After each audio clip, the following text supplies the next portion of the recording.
G'day guys, and we're finally at round 23, the final game of the home and away season is here at last, and there's going to be so many games that determine so many things, and it'll be an exciting round, no doubt about that. Hosting Friday night, I've got Hawthorn and the Western Bulldogs at Etihad Stadium, which will be a massive clash. The final game for Bob Murphy and also Lukey Hodge, so it'll be a few tears at the end of the game, no doubt, and will be an interesting clash unless the Dogs win comfortably and results go their way. They won't be making the 8. I'm going the Hawks in this game by 11 points, mainly because I think they need to respond from last week. I don't have a great suspicion on who will win because both sides have a lot to play for. Maybe the Dogs have more to play for in terms of a very unlikely finals appearance.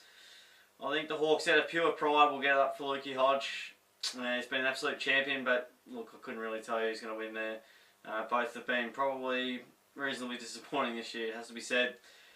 Collingwood, Melbourne, MCG, the Pies, they were good early against the Cats last week, and they couldn't quite get the job done in the end, went down by 11 points.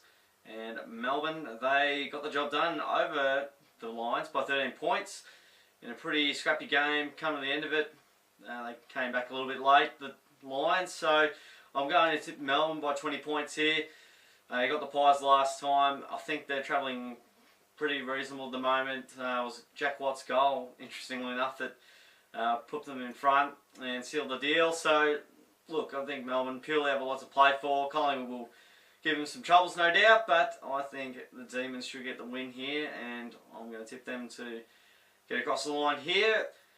Speaking of interesting games, we've got the Brisbane Lions and North Melbourne at the Gabba. The bottom two sides fighting out for draft pick number 1, which I think is highly overrated between pick 1 and pick 2. Unless it's an absolute clear-cut amazing gun, it does not really matter who gets pick 1 or pick 2. They're both going to be good players, probably, no doubt. It'll come down to who they pick. Brisbane, they were very plucky against the Demons, and they got pretty close, 13 points in the end after they got blown out a little bit.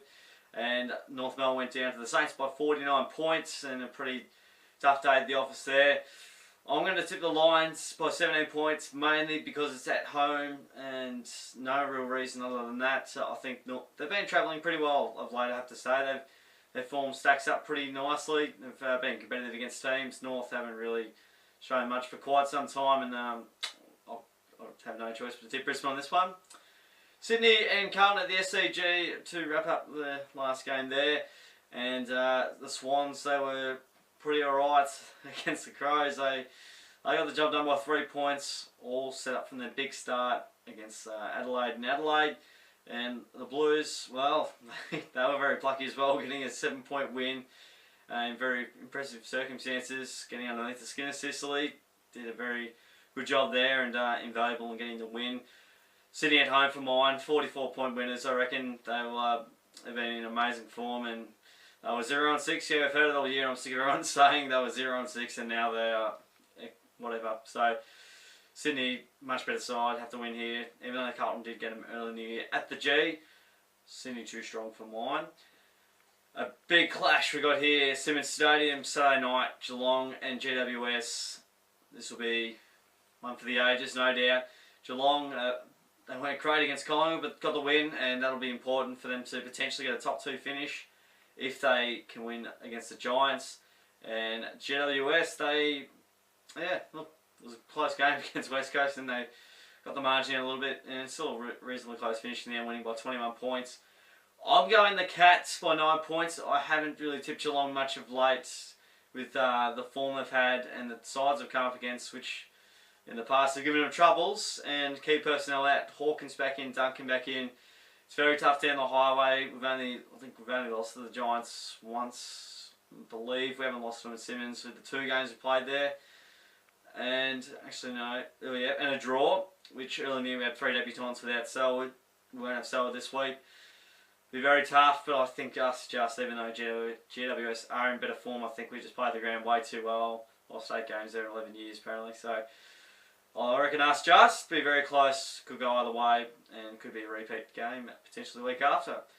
Port Adelaide and Gold Coast at Adelaide Oval, another game we got here, and Port Big win over the Dogs, winning by 17 points at Eureka Stadium. First game there, massive win there, and basically knocked the Dogs out of the finals race, unless something amazing happens there. And the Gold Coast, they were reasonable against the Bombers, but they went down in the end by 33 points. Going to Port Adelaide here with a big win, 52 points at their home deck. They'll be very tough to beat when they get their running game going. They're pretty tough to stop. Defensively, they go alright as well. Gold Coast don't quite have the talent on the park. Will Abbott play his final game as a son? Will he play at all? Is going to be the interesting question and debate as the week goes on, I'm sure. Who knows what will happen there. Watch this space. Essendon Fremantle, Etihad Stadium, and the Bombers, as I've just mentioned, they got up by 33 points. Did a good job there. On the Suns and Fremantle, they've lost 2 games in a row by 104 points. Has not happened in Roscoe's career in his first 349 games, and he's had 300-point losses this year, I believe. So not going too well, and I think it'll be heading pretty similar. I think Fremantle may put the cue in the back for the year. We've got a number of players there, which isn't helping. Essendon by 71, much better side on paper, playing better footy. We'll want a good win going into finals. Essendon by 71 for mine.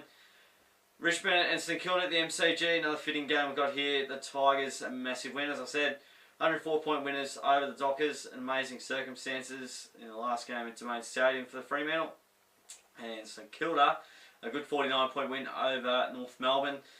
I'm going to the Tigers here by 25 points. The Saints got over them last time in quite interesting circumstances. They blew them out of the park, but I think Richmond have a point to prove, and they'll want to cement a top 4 spot. So I reckon Tigers playing slightly better footy. Saints, unless they win by a big margin and results go their way, won't be in the 8th. So I think the Tigers there, but there'll be some emotion at the end of the game, no doubt, with Rui's last game potentially there if the guys all playing.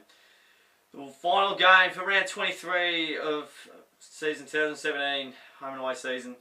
We've got the West Coast Eagles hosting Adelaide at Domain Stadium, which will be, yes, they've had some interesting clashes in the past with swapping wins at home decks. The Eagles, they went down by 21 points to the Giants, and the Crows, they butchered it really. They should have won. They went down by 3 points to the Swans at their home deck. I'm tipping the Crows by 14 points here. You normally get some weird results in round 23, but I don't see too many right on at the moment. But yeah, they're playing amazing football. I don't think it matters whether they win or lose. I think they'll still finish top 2 no matter what. That'll be quite interesting if West Coast were to win and the Giants were to win, and where we'd play and things like that. But I think Adelaide will be getting the job done here, and should get across the line at Domain Stadium, which will be the final game there ever, we'd say. So that's it for me, guys. Obviously, I'll still be doing them through the final series, but that's it for round 23. Home and away season's done. Hope you've enjoyed these tips, and feel free to comment your tips, like the video as well, and subscribe for more tips throughout the final series. Going to be plenty more interesting clashes coming up. So thanks for joining on the ride, guys. I'll catch you guys on the next video.